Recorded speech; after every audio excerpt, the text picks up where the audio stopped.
ഏത് cooperative എക്സാംസിൻ്റെ syllabus എടുത്ത് നോക്കിക്കഴിഞ്ഞാലും അതിൽ വരുന്നൊരു ടോപ്പിക്കാണ് ഇവല്യൂഷൻ ഓഫ് കോപ്പറേറ്റീവ് പ്രിൻസിപ്പിൾസ്.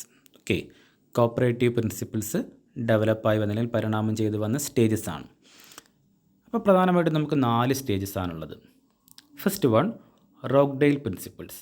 അതിൻ്റെ ഇയർ 1844 ആണ്. അതേപോലെ reformulated principles of ICA 1937. Then GD Carvey Principles 1966. Then Principles of ICA 1995. ഇതാണ് നമ്മുടെ സ്റ്റേജസ് ഓഫ് കോപ്പറേറ്റീവ് പ്രിൻസിപ്പിൾസ്. അപ്പോൾ നമ്മൾ പഠിക്കുന്ന സമയത്ത് ഈ 4 സ്റ്റേജസും കൃത്യമായിട്ട് പഠിക്കണം. ഈ 4 സ്റ്റേജസിൽ എന്തൊക്കെ മാറ്റമാണ് കോപ്പറേറ്റീവ് പ്രിൻസിപ്പിൾസിന് വന്നതെന്ന് നമ്മൾ എന്ത് ചെയ്യണം, കൃത്യമായിട്ട് നോക്കണം. ആ സ്റ്റേജ് വൈസ് നമുക്ക് ക്വസ്റ്റ്യൻസ് വരാറുണ്ട്. കോപ്പറേഷനുമായി ബന്ധപ്പെട്ട എക്സാംസിനൊക്കെ നമുക്ക് ഓരോ സ്റ്റേജസിൽ നിന്നും കണക്റ്റഡ് ആയിട്ടുള്ള ക്വസ്റ്റ്യൻസ് കാണാൻ പറ്റും. ഓക്കെ, അപ്പോൾ നമുക്ക് ഓരോ സ്റ്റേജസ് എന്ത് ചെയ്യാം, ഡീറ്റെയിൽ ആയിട്ട് നോക്കാം. First one Rochdale principles. അപ്പോൾ റോക്ക്ഡെയിൽ പ്രിൻസിപ്പിൾസ് പറയുന്നതിന് മുന്നോടിയായിട്ട് ഫസ്റ്റ് കോപ്പറേറ്റീവ് സൊസൈറ്റി എപ്പോഴാണ് വന്നതെന്ന് നമുക്ക് നോക്കാം അല്ലേ. 1760 അതാരാണ് എസ്റ്റാബ്ലിഷ് ചെയ്തത്, അല്ലെങ്കിൽ ആരാണ് സെറ്റപ്പ് ചെയ്തതെന്ന് വെച്ചാൽ വൂൾവിക് ആൻഡ് ചാറ്റൺ. അവരാണ് ഫസ്റ്റ് കോപ്പറേറ്റീവ് സൊസൈറ്റി എസ്റ്റാബ്ലിഷ് ചെയ്തത്. പക്ഷേ അത് സക്സസ് ആയിട്ടില്ല. ഓക്കെ, അപ്പം 1760 1844 ഇടയ്ക്ക് ഒരുപാട് കോപ്പറേറ്റീവ് സൊസൈറ്റീസ് വന്നിട്ടുണ്ട്. പക്ഷേ ഒന്നും തന്നെ എന്തായിട്ടില്ല, സക്സസ് ആയിട്ടില്ല. ഫസ്റ്റ് സക്സസ്ഫുൾ കോപ്പറേറ്റീവ് സൊസൈറ്റി എന്ന് പറയുന്നതാണ് റോക്ക്ഡെയിൽ സൊസൈറ്റിയാണ്. അത് 1844 വന്നതാണ്. 28 ഫ്ലാനൽ വീവേഴ്സ് കൂടി ചേർന്ന് ഉണ്ടാക്കിയൊരു സൊസൈറ്റിയാണ് എന്ത്, റോക്ക്ഡെയിൽ സൊസൈറ്റി. അതെവിടെയാണ് ഉണ്ടാക്കിയത്, ഇംഗ്ലണ്ടിലാണ്. ഓക്കെ, ഇംഗ്ലണ്ടിലാണ് ഫസ്റ്റ് സക്സസ്ഫുൾ കോപ്പറേറ്റീവ് സൊസൈറ്റി വന്നത്. റോക്ക്ഡെയിൽ സൊസൈറ്റിയാണ്. അതൊരു കൺസ്യൂമർ കോപ്പറേറ്റീവ് സൊസൈറ്റി ആണും കൂടി നിങ്ങൾ എന്ത് ചെയ്യുക, ഓർത്ത് വെക്കുക. അപ്പം ഇവർ ഡെവലപ്പ് ചെയ്ത കുറച്ച് പ്രിൻസിപ്പിൾസാണ് നമ്മൾ എന്തായിട്ട് പഠിക്കുന്നത്, റോക്ക്ഡെയിൽ പ്രിൻസിപ്പിൾസായിട്ട് പഠിക്കുന്നത്. അപ്പോൾ എന്തൊക്കെയാണ് റോക്ക്ഡെയിൽ പ്രിൻസിപ്പിൾസ് നോക്കാം. 8 പ്രിൻസിപ്പിൾസാണ് അവർ ഡെവലപ്പ് ചെയ്തത്. ഒന്നാമത് ഓപ്പൺ മെമ്പർഷിപ്പ്. ഓപ്പൺ മെമ്പർഷിപ്പിൽ അവർ പറയുന്നത് membership is open to all persons. ആർക്ക് കോപ്പറേറ്റീവ് സൊസൈറ്റിയിൽ ജോയിൻ ചെയ്യാൻ ഇഷ്ടമുണ്ടെങ്കിൽ അവർക്ക് എന്ത് ചെയ്യാം, കോപ്പറേറ്റീവ് സൊസൈറ്റിയിൽ മെമ്പർ ആവാം. അതിനൊരു തടസ്സമില്ല. മെമ്പർഷിപ്പ് ഒക്കെ ഓപ്പണാണ്. അല്ലെങ്കിൽ ഇന്ന ആൾക്കാർക്ക് മെമ്പർഷിപ്പ് എടുക്കാൻ പറ്റില്ല എന്ന തടസ്സങ്ങളും കാര്യങ്ങളൊന്നുമില്ല. Then democratic control. മാനേജ്മെൻറ്റും കാര്യങ്ങൾ, കോപ്പറേറ്റീവ് സൊസൈറ്റിയുടെ മാനേജ്മെൻറ്റ് എങ്ങനെയാണ് നടക്കുക, ഡെമോക്രാറ്റിക്കലി ഇലക്റ്റഡ് വഴിയാണ് എന്ത് ചെയ്യാം, മാനേജ്മെൻറ്റും കാര്യങ്ങളൊക്കെ നടത്തുക. Then limited interest on share capital. Members contribute ചെയ്യുന്ന ഷെയർ ക്യാപിറ്റലിന് കൊടുക്കുന്ന ഇൻട്രസ്റ്റ് എന്തായിരിക്കും, വളരെ ലിമിറ്റഡ് ആയിരിക്കും. Then patronise dividend. എന്താ പാട്രണൈസ് ഡിവിഡൻഡ് എന്ന് വെച്ചാൽ ഡിവിഡൻഡ് നമ്മൾ എന്ത് ചെയ്യുക, ഈക്വലി ഡിസ്ട്രിബ്യൂട്ട് ചെയ്യുക. അതാണ് പാട്രണൈസ് ഡിവിഡൻഡ് എന്ന് പറയുന്നത്. ദെൻ ക്യാഷ് ട്രേഡിംഗ്, അതായത് ക്രെഡിറ്റ് സെയിലും കാര്യങ്ങളൊന്നുമില്ല, ക്യാഷ് സെയിൽ മാത്രമേ ഉള്ളൂ. പൊളിറ്റിക്കൽ ആൻഡ് റിലീജിയസ് ന്യൂട്രാലിറ്റി, അതായത് ഒരു പൊളിറ്റിക്കൽ പാർട്ടീനോടും ഒരു റിലീജിയനോടും പ്രത്യേകിച്ച് ഫേവേഴ്സ് ഒന്നുമില്ല, എല്ലാവരും എന്തായിട്ട് കാണാം, ഈക്വലായിട്ട് കാണാം. Promotion of education. ഇവർ ഡെവലപ്പ് ചെയ്ത ഒരു ഇമ്പോർട്ടൻറ്റ് പ്രിൻസിപ്പിളാണെന്ത്, കോപ്പറേഷനുമായിട്ട് ബന്ധപ്പെട്ടുള്ള എഡ്യൂക്കേഷൻ പ്രൊമോട്ട് ചെയ്യുക. എന്നാൽ മാത്രമേ നമുക്ക് പുതിയ കോപ്പറേറ്റേഴ്സിനെ ഡെവലപ്പ് ചെയ്തെടുക്കാൻ വേണ്ടിയിട്ട് സാധിക്കുള്ളൂ.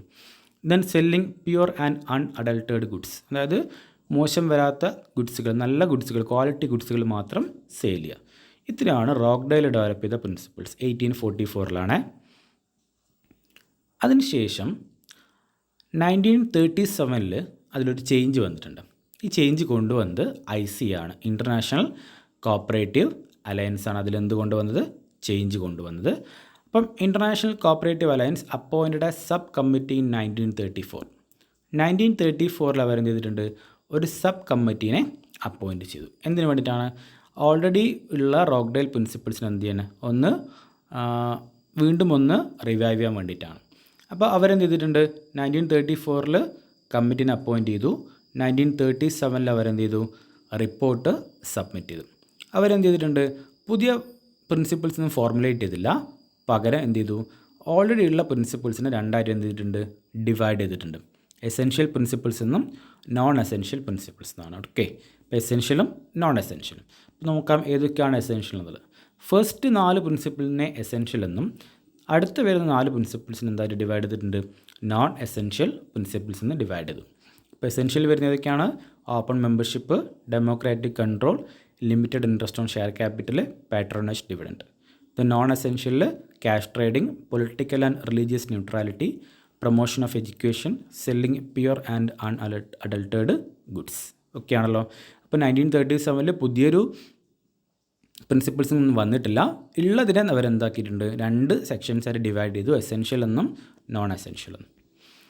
ദെൻ കാർവേ കമ്മിറ്റിയാണ് അടുത്ത സ്റ്റേജാണ്. Karve committee on cooperative principle. 1960 നമ്മൾ ഒരുപാട് ചേഞ്ചസ് ഒക്കെ വരുന്നുണ്ടല്ലോ നമ്മുടെ വേൾഡിൽ. അതിനനുസരിച്ച് IC എന്ത് ചെയ്തു, എ കമ്മീഷൻ എപ്പോഴാണ് അപ്പോയിൻ്റ് ചെയ്തത്, 1964 ഒരു കമ്മിറ്റിനെ അപ്പോയിൻ്റ് ചെയ്തു. അതിൽ 5 നാഷൻസ് ഉണ്ടായിരുന്നു. ആ 5 നാഷൻസും വളരെ ഇമ്പോർട്ടൻ്റ് ആണ്, എല്ലാ PSC എക്സാമിനും ചോദിക്കുന്നതാണ്. UK, USA, USSR, Germany and India. ഇത്രയും രാജ്യങ്ങളായിരുന്നു അതിൽ ആ കമ്മിറ്റിയിൽ ഉണ്ടായിരുന്നത്. അതിൽ professor GD Karve from India was the chairman of the commission. ആ ഒരു കമ്മീഷൻ്റെ ചെയർമാൻ ആയിട്ടുള്ള ആരാണ്, GD കാർവേ ആണ്. He's from India. അതുകൊണ്ടാണ് അതിനെ എന്തായിട്ട് വിളിച്ചത്, GD Karve committee on cooperative principles. Then commission recommended the following principle in its report submitted in 1966. 1966 അവരെന്ത് ചെയ്തു, 1964 അവർ അപ്പോയിൻറ്റ് ചെയ്തു, 1966 അവരെന്ത് ചെയ്തു, റിപ്പോർട്ട് സബ്മിറ്റ് ചെയ്തു. അപ്പം അവരെ റിപ്പോർട്ട് പ്രകാരം ഏതൊക്കെയാണ് കോപ്പറേറ്റീവ് പ്രിൻസിപ്പിൾസ് നോക്കാം. Karve committee on cooperative principles. ഒന്നാമത് open and voluntary membership. Okay, membership എന്തായിരിക്കണം, ഓപ്പൺ ആയിരിക്കണം, അതെന്തായിരിക്കണം, വോളണ്ടറി ആയിരിക്കണം. അതായത് സ്വമേധയാ മെമ്പേഴ്സ് ജോയിൻ ചെയ്യണം കോപ്പറേറ്റീവ് സൊസൈറ്റിയിൽ. ദെൻ ഡെമോക്രാറ്റിക് മാനേജ്മെൻറ്റ്, അതായത് ഡെമോക്രാറ്റിക്കലി ഇലക്റ്റഡ് ആയിട്ടുള്ള ഒരു ബോഡിയാണ് എന്ത് ചെയ്യുക, മാനേജ്മെൻറ്റും കാര്യങ്ങളൊക്കെ ചെയ്യാം. Then limited interest on share capital. Okay, നമ്മൾ നേരത്തെ പറഞ്ഞ കാര്യമാണ്. ഇക്വിറ്റബിൾ ഡിസ്ട്രിബ്യൂഷൻ ഓഫ് സർപ്ലസ്, അതായത് പാട്രണേജ് ഡിവിഡൻറ്റിൻ്റെ മറ്റൊരു പേരാണ് equitable distribution of surplus. Then cooperative education, Karve എന്ത് ചെയ്തിട്ടുണ്ട്, കോപ്പറേറ്റീവ് എഡ്യൂക്കേഷൻ അങ്ങനെ തന്നെ സ്ട്രെസ് ചെയ്യുന്നുണ്ട്. ദെൻ 6ാമതാണ് cooperation among cooperatives. Karve committee പുതുതായിട്ട് കൊണ്ടുവന്നൊരു പ്രിൻസിപ്പിളാണ് എന്ത്, കോപ്പറേഷൻ എമംഗ് കോപ്പറേറ്റീവ്സ്. അതായത് കോപ്പറേറ്റീവ് സൊസൈറ്റികൾ തമ്മിൽ എന്തുണ്ടാവണം എന്നാണ് പറയുന്നത്, ഒരു കോപ്പറേഷൻ ഉണ്ടാവണം എന്നാണ് പറയുന്നത്. എന്നാൽ മാത്രമേ കോപ്പറേറ്റീവ് ഫീൽഡിൽ എന്തുണ്ടാവുള്ളൂ, ഗ്രോത്ത് ഉണ്ടാവുള്ളൂ. അപ്പം എന്താണ് കാർവേ കമ്മിറ്റിയുടെ കോൺട്രിബ്യൂഷൻ ചോദിച്ചു കഴിഞ്ഞാൽ കോപ്പറേഷൻ എമംഗ് കോപ്പറേറ്റീവ്സ് ആണ്, ഓർത്ത് വെക്കുക. ദെൻ ലാസ്റ്റ് പ്രിൻസിപ്പിളാണ് കോപ്പറേറ്റീവ് പ്രിൻസിപ്പിൾ ബൈ ICA 1995. അപ്പം ICAയുടെ ടോക്കിയോ കോൺഗ്രസ് നടന്നത് 1992. ദെൻ അവർ വീണ്ടും എന്താണ് ഇതിനെ റിവൈവ് ചെയ്യാനുള്ള സ്റ്റെപ്സുകളും കാര്യങ്ങളൊക്കെ എടുത്തു. അതായത് 1966 പ്രിൻസിപ്പിൾസിന് എന്ത് ചെയ്യണം, റിവൈവ് ചെയ്യണം, അല്ലെങ്കിൽ എന്താണ് ഒന്ന് റിവൈസ് ചെയ്യണം. അതിന് വേണ്ടിയിട്ട് 1994 അവരെന്ത് ചെയ്തു, ഇവാൻ മെക്പേഴ്സൺ എന്തായിട്ട് ഒരു കമ്മിറ്റിയായിട്ട് അപ്പോയിൻ്റ് ചെയ്തു. ഇവാൻ മെക്പേഴ്സൺ ആണ് അതിൻ്റെ ചുമതല കൊടുത്തിരിക്കുന്നത് റിവൈവ് ചെയ്യാൻ വേണ്ടിയിട്ടുള്ളത്. Then which was approved by ICA general assembly in Manchester in September 1995. Okay, അപ്പോൾ 1995 എന്താണ് ജനറൽ അസംബ്ലി ഇൻ മാഞ്ചസ്റ്റർ എന്ത് ചെയ്തിട്ടുണ്ട്, റിപ്പോർട്ട് അപ്രൂവ് ചെയ്തു. Okay,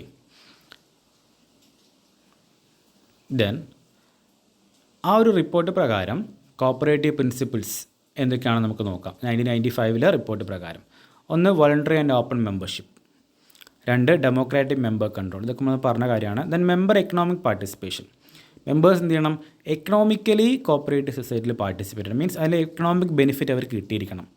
then autonomy and independence, cooperative society എന്തായിരിക്കണം, ഓട്ടോണമസ് ആയിട്ട് വർക്ക് ചെയ്യാൻ വേണ്ടി പറ്റണം, ഇൻഡിപെൻഡൻ്റ് ആയിരിക്കണം. അതായത് പൊളിറ്റിക്കൽ പാർട്ടീസോ ഗവൺമെൻറ്റോ എന്ത് ചെയ്യാൻ പാടില്ല, അതിൽ ഇൻ്റർഫിയർ ചെയ്യാൻ വേണ്ടി പാടില്ല. Then education, training and information, അതൊക്കെ നമ്മൾ നേരത്തെയുള്ള കാര്യങ്ങൾ തന്നെയാണ്. Cooperation among cooperatives. Then last one concern for community. 1995 Ivan മെക്പേഴ്സൻ്റെ ഒരു കോൺട്രിബ്യൂഷൻ എന്ന് പറഞ്ഞാൽ എന്താണ്, കൺസേൺ ഫോർ കമ്മ്യൂണിറ്റി. അതായത് കോപ്പറേറ്റീവ് സൊസൈറ്റി എന്തിനെ കൺസിഡർ ചെയ്യണം, കമ്മ്യൂണിറ്റീനെ കൺസിഡർ ചെയ്യണം. ഓക്കെ ആണല്ലോ. അപ്പോൾ ഇത്രയാണ് നമ്മളുടെ സ്റ്റേജസ് ഓഫ് കോപ്പറേറ്റീവ് പ്രിൻസിപ്പിൾസ്.